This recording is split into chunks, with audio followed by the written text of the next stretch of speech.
Okay, so for those who do not know what witchcraft is, it's simple.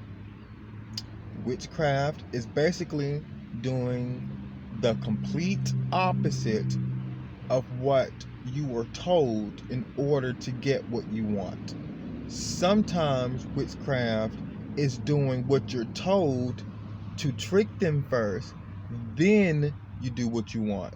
And at the end of the day, it's going to be the complete opposite of what someone else was trying to get you to do for their benefit and not yours. Now, everyday Christians are using witchcraft and don't even know it.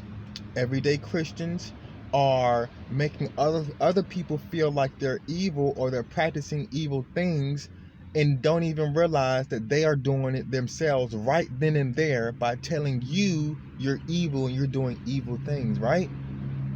Right. So, when a Christian can't look at you and sweetly and nicely have a conversation with you about something that you're doing in your lifestyle that they don't agree with, knowing that the Bible says be sweet to one another, don't you think that would be a sin? Don't you think that would be getting them to do something that you want them to do, even though he said be sweet? But if you're yelling and cursing, using profanity, have a high tone, making them feel bad about something instead of letting them know calmly and peacefully and sweetly, you see what I'm saying? Be friendly to them, because when you're friendly to somebody, you're showing God more than you're telling them. So the world that we live in now, they want us to go to church every single Sunday just to know what the text says. But some people have that text already inside of their mind. They don't need to go to church anymore. You see, you can learn church from the house. You can learn about God from the house. And you can learn about Jesus and everyone else from the house.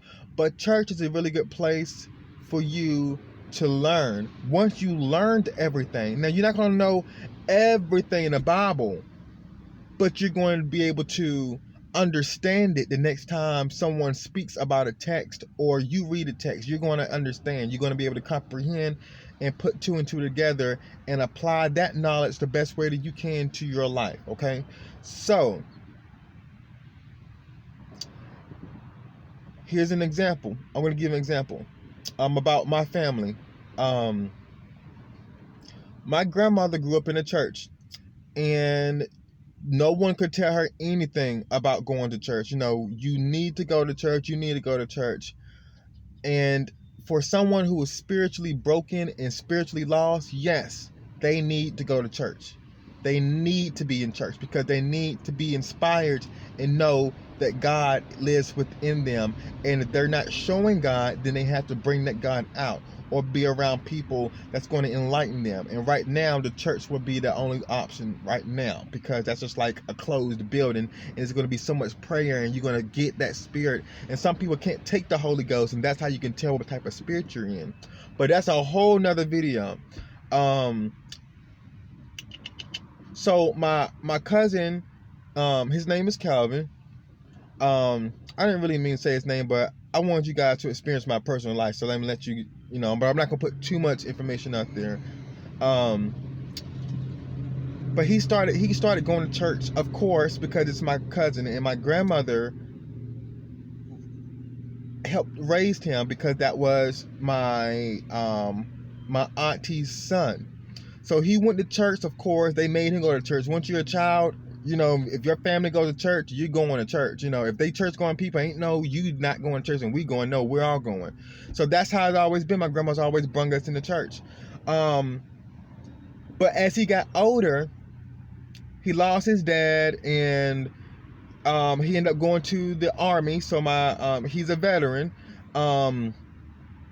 After that, he ended up getting, his money. He started working for the Census Bureau. He has a beautiful job, wonderful job, a beautiful wife. He has a gorgeous family, and he lives in this humongous house that they built from the ground up in Virginia or Maryland. I believe it's in Virginia. It might be in Maryland, outside of DC. It's still in the DMV area. So I haven't been to his house yet, but I've heard stories from my grandmother. She went over there to visit. But my grandmother was really, really upset because she felt like he was different, and she felt like he was not the same Calvin. And I asked her why, and she said, well, Chris, sometimes when you get a whole bunch of money and you got the house and the job and all that stuff, then you start acting a certain type of way. And I said, what type of way is he acting? And she said, well, he told his mother, which is my aunt now, the greedy one, the one that hurt her brother, that one, the one that let my uncle run out of the house because there was an argument in there and he got shot and killed when he ran out the house. He came to the house to make a sandwich, and my auntie snatched the sandwich out of his hand and said, give me that sandwich, you're not coming back. So he ran out of the house and got shot and killed. Now they feel quote unquote bad, but they're still acting as devious as they are. So they didn't change.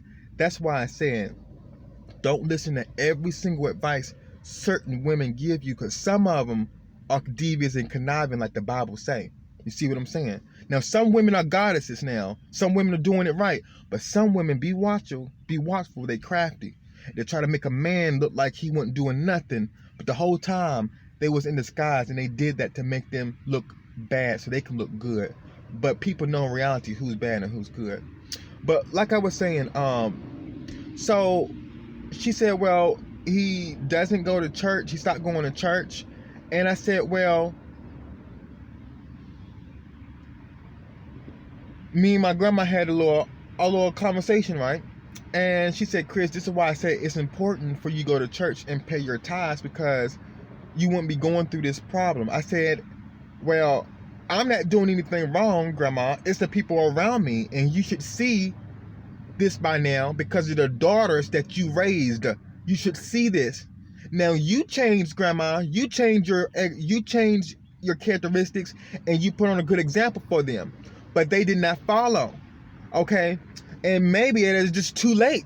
You know what I'm saying? But everyone is held responsible for their own self. But back to what I was saying.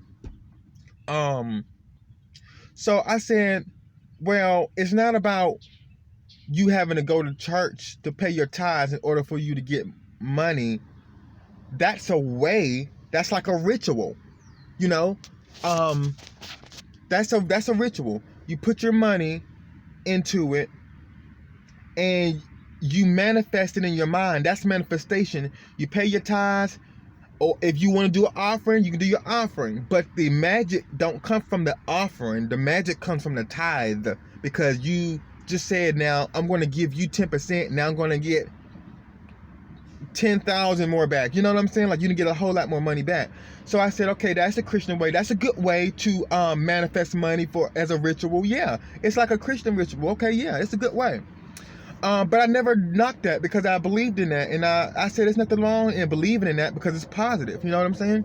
So, and of course, she's always grew up in the church. But as my cousin got older, he realized that if you're doing the right thing with your money by saving it and not spending it on silly things and budgeting and doing it the way that you are supposed to do it, God sees that. He sees the intent of your heart without you explaining that to anybody.